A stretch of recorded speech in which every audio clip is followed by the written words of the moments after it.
Party cast. Party number 9. I've got a funny story. Go on then, hit me. So we're in the office today and we were talking about embarrassing moments that you've done with either your other half or before you were your other half and you were trying to go on the dating scene. Yeah. And when we're in the office, we have heart radio. Yeah. Jamie and Amanda on really, you know that one?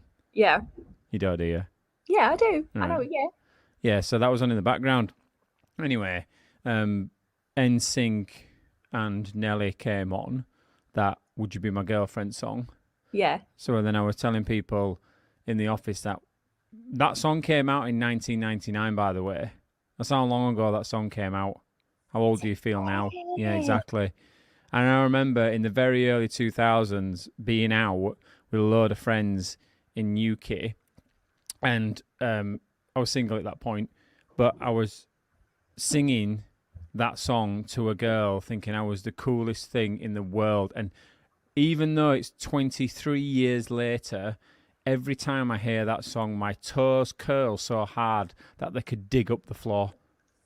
I just remember going, you don't want it like you want it, believe me, what's it gonna take for you to be Melanie? Right now. You know that bit. How did she take it? She just stared and felt very uncomfortable.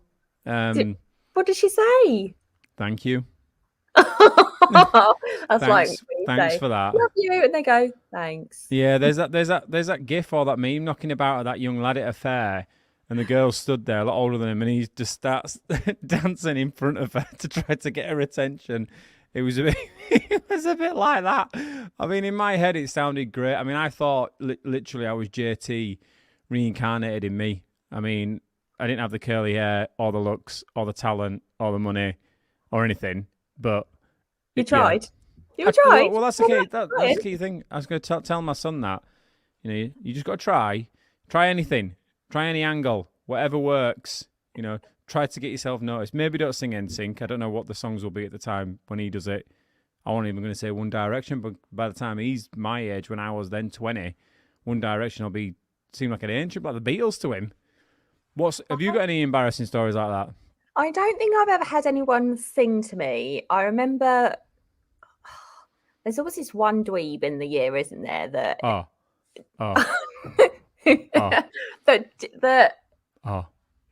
you would just be absolutely bottom of your list. Why wouldn't I attract that one? Shout out to the dweebs. He came up to me in the playground and gave me his little sister's ring, and it must have literally been his little sister's ring because I couldn't get it on my finger at all. And I was like, okay. He said, "Are we engaged now?" And I looked at him and thought, I don't even know who your name is. But poor lad. You see, the thing is, right? You lot, you don't realize how devastated. For all you know now, Brian, whatever his name was, could have grown up being terrified of women because of his experience. I mean, fair play to him. He tried. He tried. Yeah. I mean, we've all got our own horrific cringe stories, haven't we? But none of it ever. It never happens to me. It never happens to me. I ain't got any stories about any woman in my teens or early 20s or before I was married or anything of any woman coming up to me and singing or grafting me or anything like that. It just never happens. Whereas when I speak to my wife or you or anybody else, oh yeah, I've got these stories. I go, well, that never happens to me. Why doesn't anybody sing to me? I mean, I don't want to be grafted, but I'd find it hilarious if I was out and someone just came up and went, I don't know. Are you waiting for a song that came from a girl point of view there? I was trying, exactly, that's exactly what I was trying to do. I was trying to think of a song that a girl would sing to a man. What would that be? Because what's the opposite to Would You Be My Girlfriend? I mean, what's a boyfriend song? I mean, do people even say that these days? Do people go up to someone, you know, back in the day when you'd say, will you be my girlfriend? I mean, does that even happen these days? Or what do the kids say these days? Do they say, will you be my girlfriend, or are we boyfriend and girlfriend now? Or is it a case of just going, are we together? I think so. I mean, I've only got my 2 children to go on, and they're both, I mean, what? James is almost 14. He'd kill me if he listens to this. But yeah, every now and again I'll say, so there a girl on the, on the horizon? Is there anyone I should? And he'll occasionally say, well, yeah, I'd quite like her to be my girlfriend, but she's not good enough for you, James. She'll never replace me. But he's too cool to tell me any details about her. I used to love it when John was his kids. Whenever I'd see them, or when I hear John tell me about the stories, because it's 3 of them, 3 boys. Yeah, so it's like alpha male central in the house. Yeah, and when one of them's got a girlfriend and the other 2 find out, they get absolutely destroyed because they'll go, "Oh, you're gonna go see Michelle," and the other one will go, well, I remember my dad seemed to think that he would partner me up with this guy called Kirk. Cool name, Captain Kirk. Who was at my music school. And he could have come up with so many. Oh, it'd be great, wouldn't it, if you had a chat? If you had a name like Kirk, how many chat? Beam me up, or I can't go anyway. Obviously, I can't get what I say here. Whenever we went to the seaside, which is every weekend, I remember the boys and my dad, they'd run ahead and on the cliffs or on the chalk, on the pavement, they'd write Sharon for Kirk or Sharon. Yeah, I remember that. Massive writing. But thanks, Dad. Thanks, I got told off once for when I was in school. I had a girlfriend called Nicola, I want to say. Yeah, I think so. But yeah, that was the thing when it was chalk. But there was a building site near us, so because we were bored kids, I managed to commandeer, let's say, one of the the paint that they used to mark up roads. Yeah. When it goes a pothole there. Anyway, I got one of them. Right near outside her house, I wrote Mark and Nicola forever in paint that just doesn't come up, thinking it was so romantic. And her dad came out and he went absolutely nuts. It was there for a good year. I mean, it's a good job she didn't bin me. She did eventually, but it should have bin me that time. Go, but you're mine forever. It says it there in semi-permanent pen. Anyway, we're not here to talk about past partners and embarrassing yourself in front of the opposite sex, because if that was a podcast, I'd be here forever. We're doing the CX'y book, and we've got number 9 now to do. And it's your turn. It is. What are you doing it on? I'm going to read 10 Foot Tall or Playing Small, which is page 33 in our You're Sexy and We Know It book. CX'y. Right. Chill out, yeah. I know we've been talking about all that stuff, yeah. It's not 50 Shades of Grey we're reading here. Well... no one wants to hear that. Maybe from you, not from me. So I'll start with the key takeaway. So are you 10 foot tall or playing small? Already made a mistake. You did not wake up today to be mediocre. MKOism. Imagine if you woke up tomorrow morning feeling 10 foot tall, feeling fearless and ready to conquer the world, ready to spin it around and shoot hoops with it. What would you conquer first, standing there in your dressing gown with sticky up hair? What difference would you make in your work and home life? We all have the ability to feel 10 foot tall. Even me, a mere 5'2.5". And yes, the half is important. Okay, so shut up with that. Yeah, let's get that half in. Yeah. Cliched as it seems, it is true nonetheless. So what is restricting us from unleashing our full potential on the world? Our self-limiting beliefs. And we all have them, whether it's a strong inner critic holding us back, low self-esteem, imposter syndrome, have you lost your mojo, or have you just been busy being busy but not particularly productive? Are you always on but never done? Maybe you have a lack of clarity and direction. In allowing our self-limiting beliefs to have control, we don't play to win, we play not to lose. We play small, a mediocre performance in a mediocre world. We all have the ability and responsibility to inspire others to win. To do this, we need to set compelling, winning lines that have a real emotional connection. We bring them to life in high definition and full technicolor. We remove the hurdles and self-restraints. We allow imagination and room to play. Then we ignite a competitive winning spirit, and boom, off we go. So the main body, how to start. Seeing the picture, how do we get there? Everything begins with the customer. In a world where anything can happen, what would our customers want us to be world renowned for? Write a story as a team about what that would look like. Then dial that up a bit more, and then dial it up a bit further still. You'll know when you hit it when you can see the excitement in your colleagues' eyes. If, as an organisation, we were going to be world renowned for X, what would our team's part be in delivering X? Again, turn the dial up. Keep it realistic though, we do actually have to deliver this plan at some point. Now we have a story or plan. What is our Everest in this? The really big deliverable that would change the world. That is so big it scares and excites us at the same time.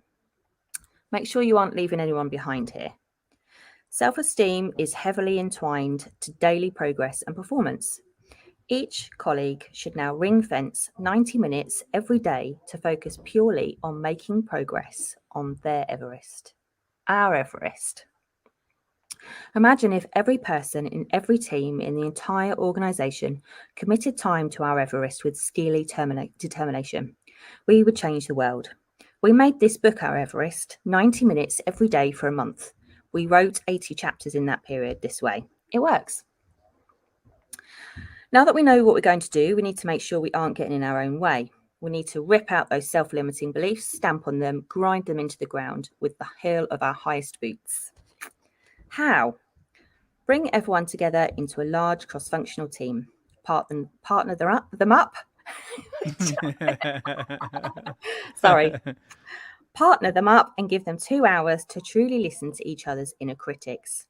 Under scrutiny, most of the deep and often irrational beliefs will begin to crumble. Hearing everyone in the same room air similar issues depersonalizes them and takes away their power. We need to do this regularly. The limiting beliefs can grow again, especially when you're working at the top of the game, and you need to be able to explode them regularly. Each person should have a small, trusted go-to team that will challenge them when they begin to dither or begin to talk themselves out of bold steps. Remember to accelerate, not stagnate. Poor you type sessions will not help. Build up self-belief. Self-belief supercharges performance. It propels us to take on the challenges that others shy away from. How are we going to make it happen? Focus. Imagine for a moment that we really are going up Everest. We'd be keeping an eye on each other for frostbite, lethargy, and exhaustion. We'd keep reminding each other to focus on the top, to just keep looking up. Whatever our daily trials and tribulations, we would not wait around. We would have to keep going. This is Everest. It's not a walk in the park. It's challenging for a reason. We must have fierce resolve in our passion to get there, to be relentless, gutsy. We have to rock the boat, challenge and push back on that and those which would make our focus waver. We should check that this is still the right Everest regularly and that everyone on the team is still with us and still has their inner core of steel and self-propulsion. There is a watch out though, a potential avalanche. Working at breakthrough and top of your game level brings the risk of mistakes. You can't have one without the other. Prepare for and expect this. Make sure that when they happen, they don't send any of you hurtling back down the mountain.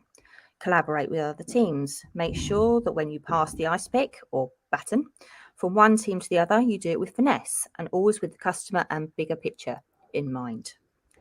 So now we have everyone feeling 10 foot tall, fearless and striding forward towards our Everest. What does this mean for our culture? Each person who is winning is infectious to another. We each do more than enough. We each take responsibility for our own winning spirit and that of our colleagues.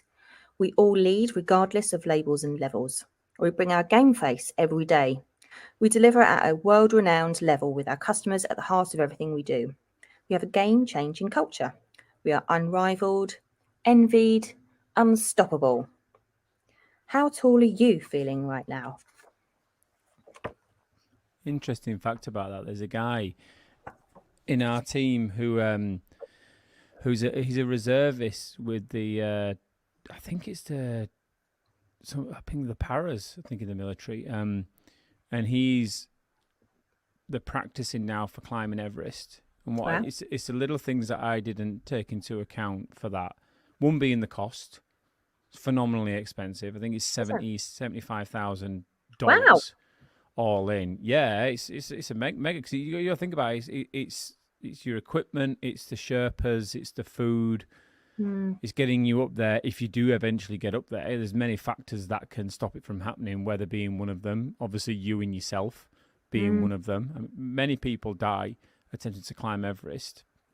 And I said to him, "Why are you doing that?" He went, "Well, it's there, innit? Why won't you?" Yeah, why It's like, not? well, I mean, it's not something that's ever crossed my mind to do. I mean, I envy people that have done it. I think it's very impressive, but I guess it's relevant based on the individual, because you couldn't just say to someone, "There's Everest, go climb it." I guess in that chapter, it's saying whatever your Everest is, you have to climb that. I mean, there's a couple of things in there that I found quite interesting. One being the pity parties. That's fascinating, which we could talk about, and then the other one being the rank or the level.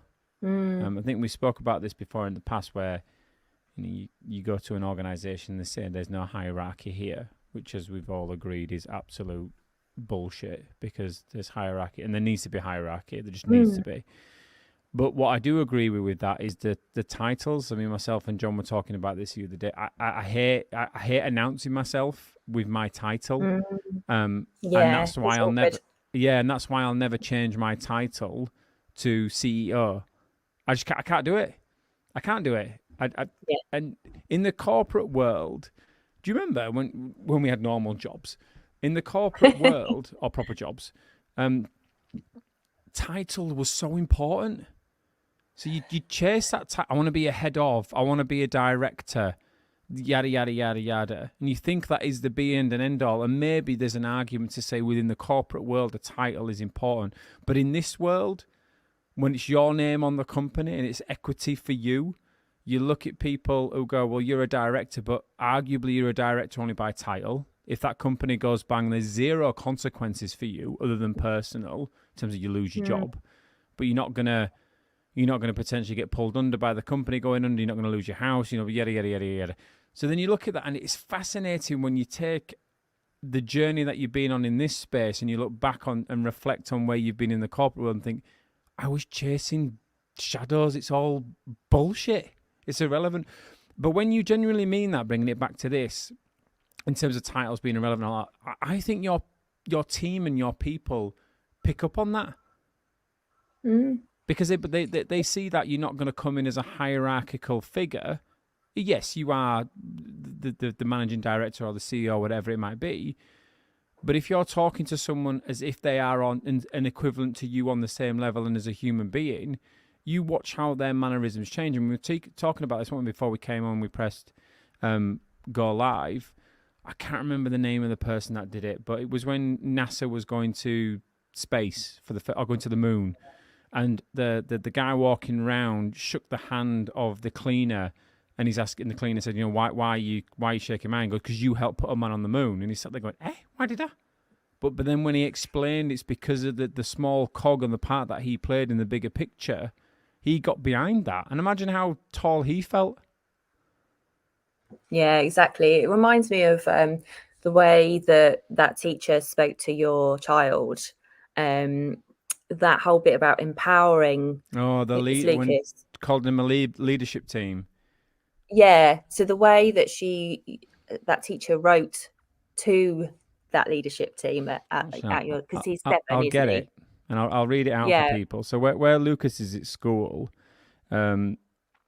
he's one of the head boys there, and there's him, his friend, and 2 others in the girls' school, which is over the road.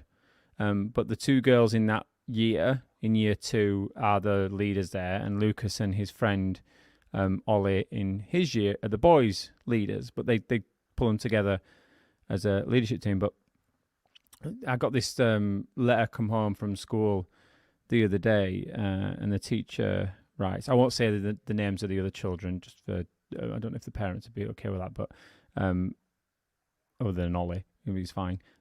Thank you for all you have done so far to support the school.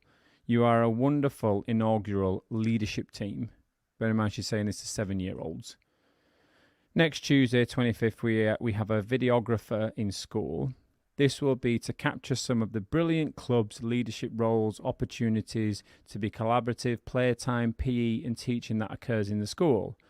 We would love you to be part of this film and hope that you would be able to speak for a couple of minutes about what you like about the school. I am not going to give you a script. You can write your own because I would like it to be your own words. Please let me know if you have anything you want to ask. I know you will be fabulous. Let me know if you have any worries at all or you would like a quick run through before Tuesday. And then she signs off by saying, P.S. Can anyone find out the meaning of the word inaugural that I have used in this card?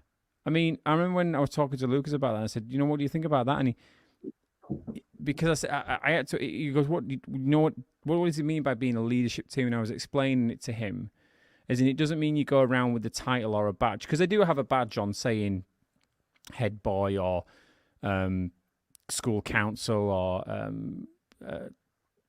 PE something. They've got all sorts of badges.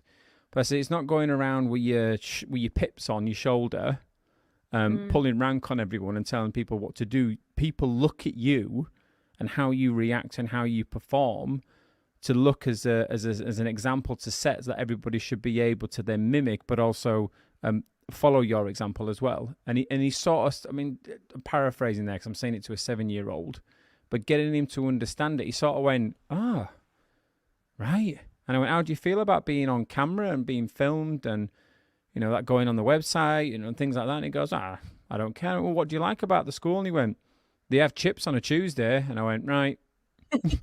Fair enough. Yeah. I thought he was going to come out with some profound knowledge like, I actually like the way that they juxtaposition the artwork in the Nouveau way.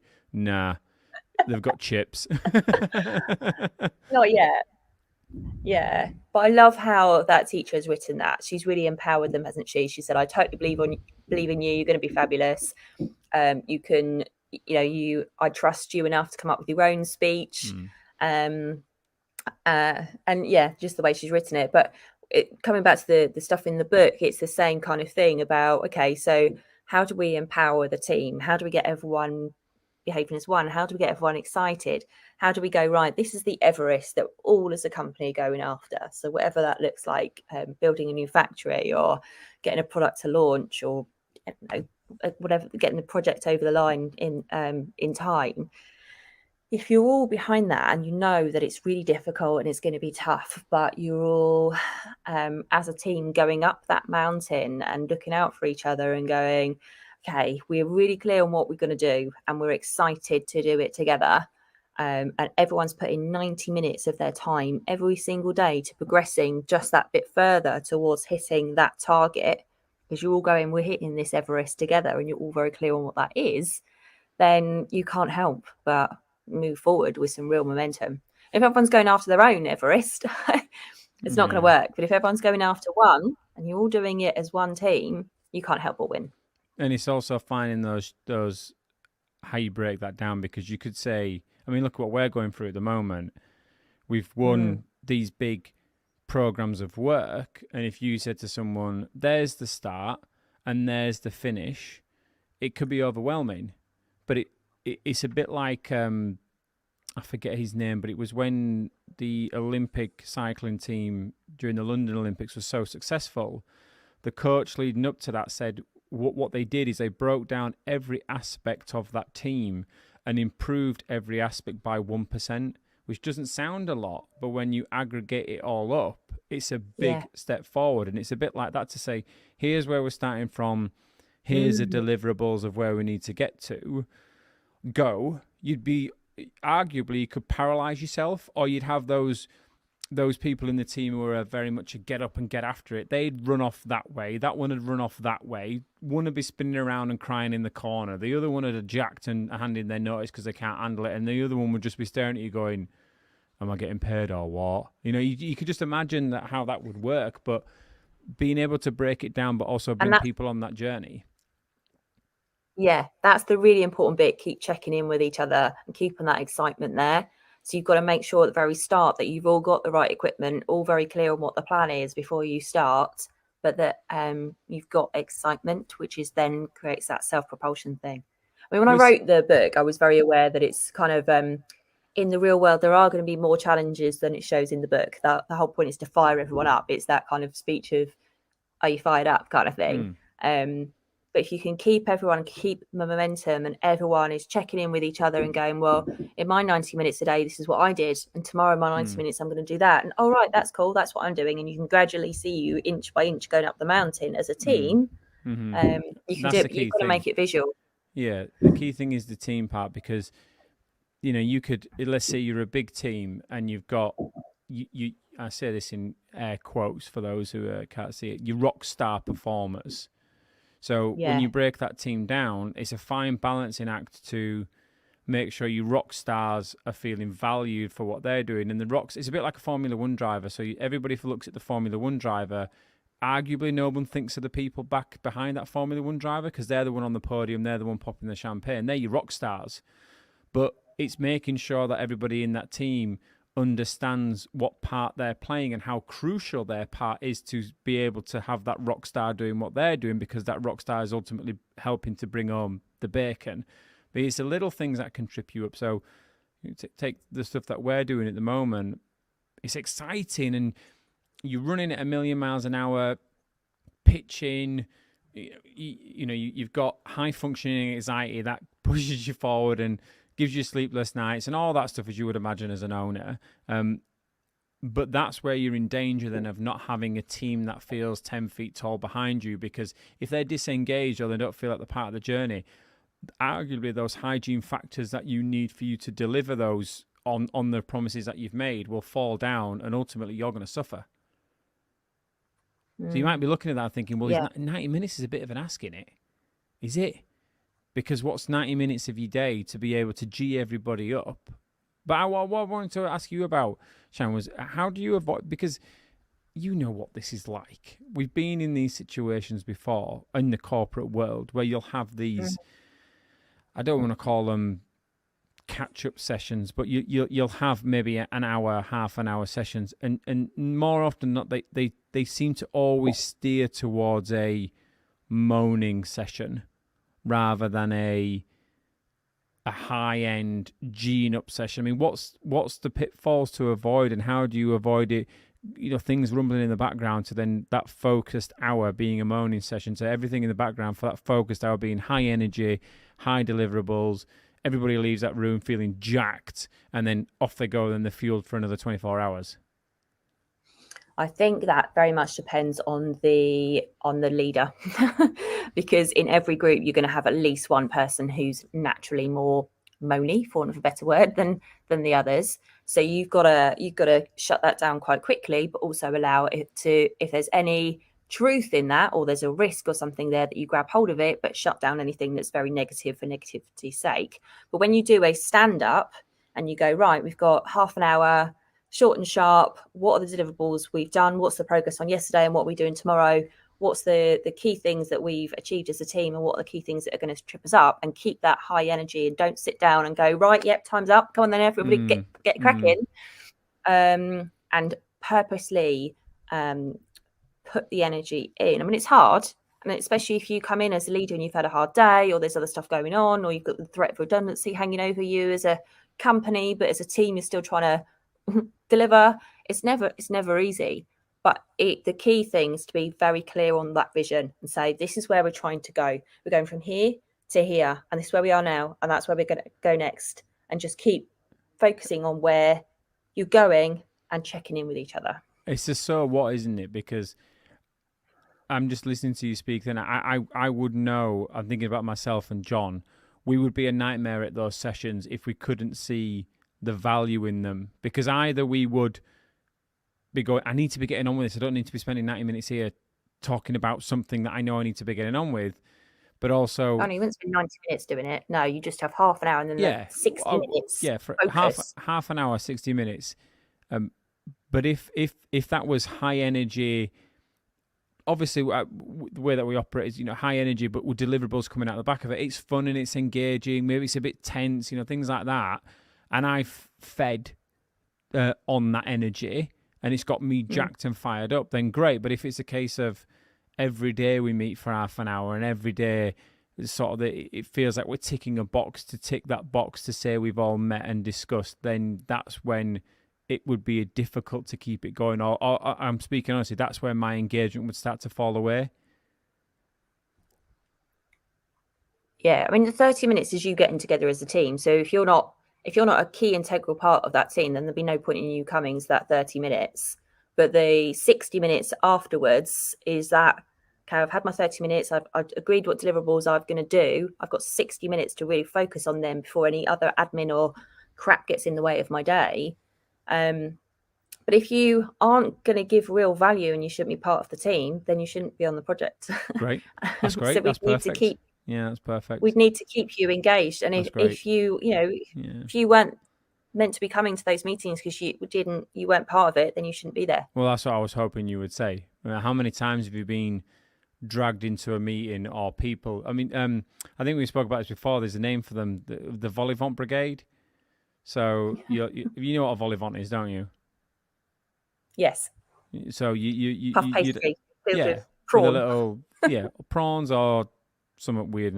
I don't like them personally, especially when they get soggy in the middle. It's horrendous. It's like you eating a bogey. Not that I do that. But yeah, the Volleyball Brigade are terrible because when everything's fresh and new, like let's say it's an exciting project, you'll get maybe a very small core of the people that are working on that project and delivering against it. And then on the fringes, you'll have the Volleyball Brigade, which will turn up, add no value whatsoever, eat all the volleyballs and bugger off. That for me was my concern when I was listening to this. Going, how do you avoid having that Volleyball Brigade coming and sucking the life out of everybody in that room, eating all the volleyballs and then disappearing? If it's a case of going, well, no, you're only there because you are there as a core and integral member of that team and you are adding value, I would imagine that's a very small nucleus then. Yeah, and that's why you have your RACI, isn't it? You go, these people are the key people that are involved. Those volleyball you just said parties, something extremely corporate. A RACI document. I like how that just rolled off your tongue then. You've basically done the MVP, haven't you? I'm sorry, Sharon, I've got to pull you up on this. You've done the MVP thing, haven't you? That let me tell everybody that little story. So when we first started working with Sharon, obviously Sharon's, amongst other things, looked and managed over big multi-million-pound projects for FTSE 100 companies. So to Sharon saying RACI, as you've just heard and seen then, it's common corporate vernacular for Sharon, which we are working with her on to get rid of it, but sometimes it's important to need it. Anyway, we were at dinner one night and we were talking about myself, Sharon and John, and we were talking about a project. I can't remember what project it was, some sort of technology thing about emergency lights or something. Anyway, so Sharon was there as the process person, pulling everything together, and me and John are there being me and John. And then Sharon just casually looked up and went, all right, so this is, it was MVP something or MVP something else, whatever you said. What did you say? I said, so what I've written down here, is this the MVP? And you both looked at me in complete... No, you said it. So this is the MVP, and me and John... Sharon's obviously got her head down writing and said it out loud, and me and John are looking at each other. Sharon doesn't know we're looking at each other. And we burst out laughing because I didn't have a bloody clue what she was on about. I was thinking about football players or NFL players. This is MVP, most valuable player. And she's going like, what are you on about an MVP? What's this? And that's the thing. Which, yes, everybody's got a RACI and everybody's got an MVP. Yeah, basically, yeah, darling. Yeah, let me manage your program for you. That'll be £750,000 a day. Yes. Well, if anyone listening now, Mark's brought that up. MVP means minimal viable product, which is basically means what's the minimum that we're going to deliver as a team. And Mark is rolling his eyes and looking like he's dead now. But if you are running a project, you do need to know what the basic I know it's standards important. I know. Look. As is always the case here, the project that we've ongoing in the moment, live right now, it's so important to have this stuff. It really is. But that doesn't mean I won't rip you for it, because I just will. Me. That is just the way it is. But I very much value your hard effort and input. But I'm not going to lie to you. When you start racing me and MVPing me, my eyes glaze over a little bit, and I'm going, can't I just have something shiny and new to play with? Well, you asked for it. So my answer, my educated answer, if I might say that, is that you need to know which people you need to inform and which people you've got to involve in the decisions and the conversations. And your Volleyball Parade, or whoever they are, they're not involved in the decisions. They're just around the outside, which cause distractions.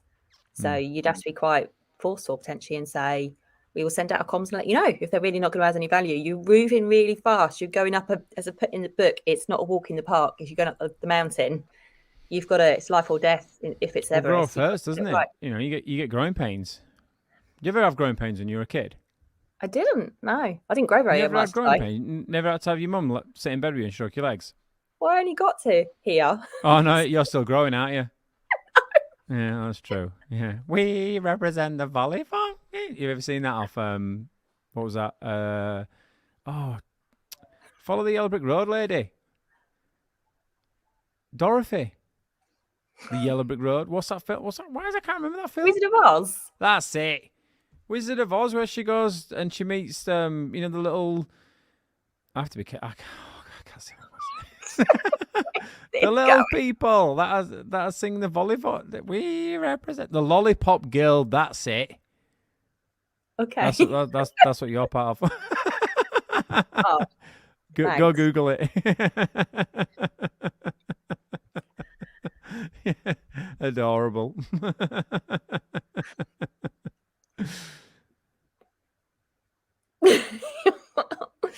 I don't know if you're still there or not, or whether my system's crashed now. No, I wanted to see if that would work. So that's why I purposely froze then, just to see if you'd say everything all right. Do you know what the funny thing is, listeners and viewers, when you have someone who's very professional and arguably quite straight-laced, when you're speaking to them, just throw random things into the conversation and just watch how they react. It's fascinating. Because it's almost like they go, I don't know what to do with this person here. I don't know if you're being weird or you're being normal or you're being purposely awkward. Can't we just get on with what we need to talk about? Yes. Can we just get on with what we're talking about? Yeah. Right, should we end it there? Should we end it? Yeah, if you'd like. Well, it's not. Well, it's not if I like. It's if you got anything else to say. No, I guess for the point of this, it is really important to know everybody what your company or your team vision is, and that often involving the people that are going to deliver it in building that, or at least understanding that vision. Because if people don't believe in it, you'll find it very hard to do anything as a team.